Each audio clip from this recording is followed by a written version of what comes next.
Salam Mangrover. Abrasi merupakan suatu peristiwa pengikisan kawasan pesisir yang disebabkan oleh terjangan gelombang dan arus pasang surut. Penyebab utama abrasi ada beberapa faktor, antara lain adalah iklim, topografi pantai, tipe sedimen, serta kondisi vegetasi pesisir. Namun demikian, secara umum kerusakan kawasan pesisir sebagai akibat abrasi yang disebabkan oleh karena kawasan pesisir tidak memiliki benteng alami, yaitu vegetasi pesisir.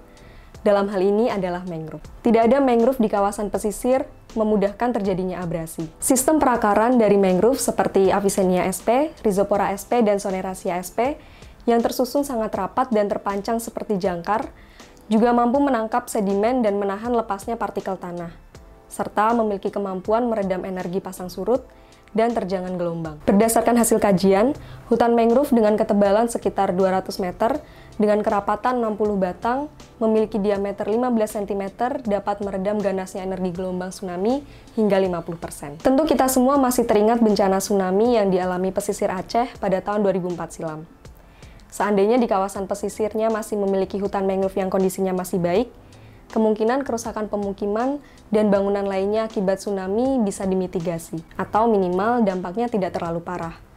Bisa diminimalisir oleh tegakan mangrove yang ada. Namun demikian, dengan terjadinya bencana alam tsunami di kawasan pesisir Aceh tersebut, menyebabkan masyarakat yang tinggal di pesisir menyadari manfaat keberadaan hutan mangrove. Perubahan pola kehidupan masyarakat Indonesia, baik di perkotaan maupun di perdesaan, yang semakin pesat beberapa puluh tahun terakhir ini berdampak pada perilaku, budaya, pola hidup, serta terhadap kelestarian sumber daya alam hayati, termasuk hutan mangrove. Pengetahuan tradisional tentang tata cara pemanfaatan hutan mangrove telah dimanfaatkan secara turun-temurun dan masih dalam skala pemanfaatan rumah tangga. Pemanfaatan buah lindur dan berayo menjadi olahan makanan contohnya, adalah bukti bahwa masyarakat pesisir Indonesia telah bersahabat dengan tumbuhan ini sedari dulu. Namun demikian, setelah adanya perkembangan teknologi dalam pemanfaatan mangrove sebagai tambak misalnya, dampaknya menyebabkan terjadinya kerusakan secara drastis dan dalam skala yang sangat besar. Kerusakan hutan mangrove yang terjadi sejak beberapa dekade yang lalu adalah sebagai akibat dari konversi mangrove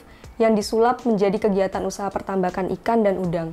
Adalah menjadi titik awal kerusakan mangrove di Indonesia. Luasan hutan mangrove di seluruh kawasan pesisir Indonesia pada tahun 1982 diperkirakan sekitar 4,25 juta hektar. Namun demikian, setelah terjadi intervensi manusia terhadap sumber daya alam tersebut, maka pada tahun 1993 atau dalam kurun waktu sekitar 11 tahun, luas hutan mangrove tersebut turun secara drastis menjadi 2,49 juta hektar. Fenomena terjadinya degradasi hutan mangrove hingga saat ini cenderung semakin meluas dan sangat drastis. Misalnya, di hutan mangrove yang ada di Delta Mahakam, Kalimantan Timur, yang memiliki kecepatan rata-rata penurunan luas area sekitar 5.310 hektar per tahun. Kondisi tersebut sebagai akibat pemanfaatan yang berlebihan, dan kontribusi yang paling besar adalah kegiatan pertambakan udang dan ikan. Dampak dari perilaku tersebut pada akhirnya menyebabkan terganggunya perairan pesisir di sekitar ekosistem hutan mangrove. Kondisi tersebut secara pasti akan berlanjut dan mengganggu lingkungan biosfer di kawasan pesisir yang dikenal sebagai ekosistem yang memiliki produktivitas tinggi. Sekian video kali ini, semoga bermanfaat.